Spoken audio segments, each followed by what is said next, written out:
Hello everyone. Now we'll discuss a new concept, that is work done in rotation. We have studied work done in linear motion. We know the formula for the linear motion work, that is force into displacement, or you can say F dot ds, right? So if we are talking about work done in rotation, we'll have to find a formula because here the rotational effect of force is involved. So for that we need to draw a diagram where when we are rotating a body, what is happening. So in this case, we are taking this x-axis and then this is y-axis. And again, for any body, right, I'm not showing the body over there. If you want, we can draw that. Suppose this is the body, right, and we are applying a force at any point here in oblique direction somewhere.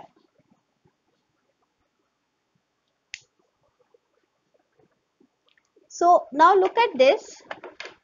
If I am applying a force over here, so if you look at the top view, what type of path will this particle follow? We have studied this in rotation concept also. If I am applying a force at this point, what type of path will this point particle follow? It will follow a circular path, if you remember. So we can say that this particle has covered a circular path to reach here, right? So at the initial point, suppose its initial point is P and it reaches at point Q later. So let's say, for example, this is your R vector at the initial point, and at the final point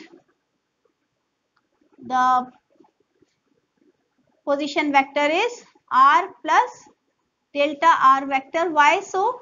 Because this displacement from P to Q is taken as position vector displacement. So this is P to Q is considered delta R vector. Now when this position was there, let's consider that it makes an angle theta. Now when it shifts from P to Q position, what is the change in angle? This will be delta theta. Now we know that if we have this position vector here, so we can write x is equal to r cos theta, and for y side we can write the component of r as y is equal to r sine theta, right? We know the formula for work done in linear form, that is work done can be written as F dot delta R, where delta R is the displacement. We know that what type of path will this particle follow? It will follow a circular path, but circle is a planar figure, so I'll have to take this in two-dimensional form. So F can be written as Fx I cap plus Fy j cap. Similarly, delta R can be written as delta x I cap plus delta y j cap. Now I can put these values from 2 and 3 in 1. So from 2 and 3 in 1,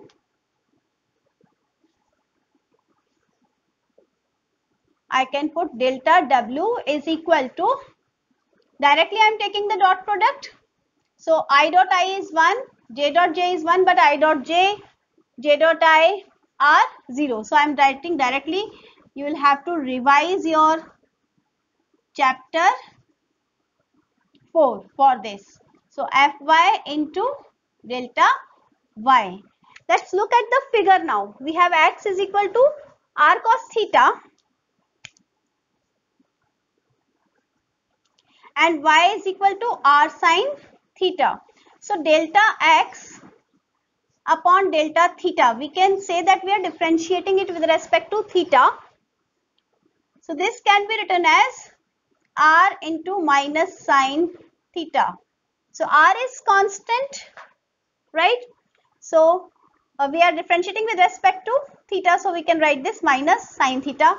So if we are differentiating y with respect to theta, this will be r into cos theta, right? So we put the values in 3.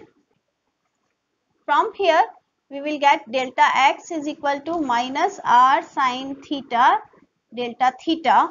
So from here we can write this also, minus y delta theta. Similarly, delta y can be written as r cos theta delta theta. I have simply solved these two equations, and this r cos theta value can be placed from here. This is x delta theta. So I can mention here that I have written these from equation, this I am writing as 4, this I am writing as 5. So this I have written from 4, 5 and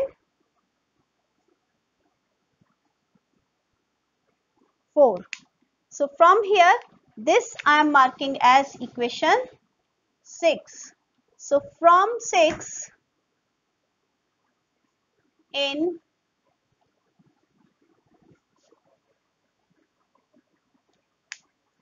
equation A. So this gives me delta W is equal to fx is as it is. For delta x, I am writing minus y delta theta plus fy as it is. For delta y, I am writing x delta theta. So from here, delta W will be, I can take this delta theta outside, and inside I can write x fy minus y fx. And what is this? This is torque along z direction, if you remember. So delta W is actually tau delta theta. So if you remember, we can write this equation directly also. Work done is force into displacement there. Here for force I am replacing torque, and for displacement we are replacing angular displacement. So that's all for now. Have a nice day.